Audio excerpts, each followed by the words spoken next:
नमस्ते सबैमा। आज म तपाईहरुलाई जनै खटेरा निस्किँदाखेरि लगाउने जडीबुटीको बारेमा बताउँदै छु।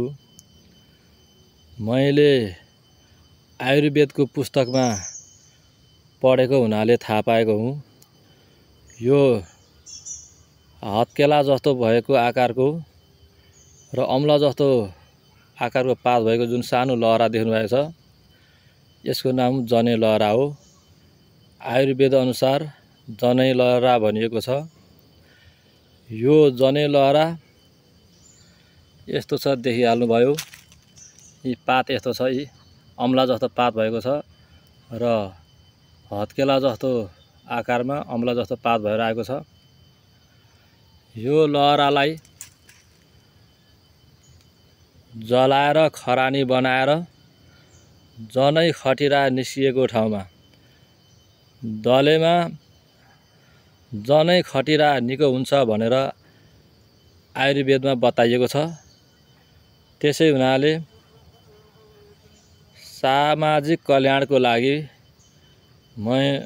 आज म यो जङ्गलमा आएर यो जनै लहराको बिरुवा फेला पारेर तपाईहरुलाई देखाउँदै छु। यस्तो छ जनै लहरा, पात यस्तो छ, देखिहाल्नुभयो।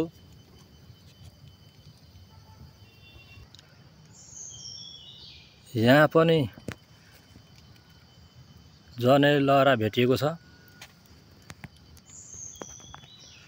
यही लहरा हो,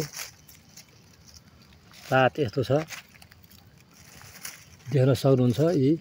यही हो, हत्केला जस्तो छ र अम्ला जस्तो पात भएर आएको छ। सानो लहरा हुन्छ। यो लहरा यस्तो छ।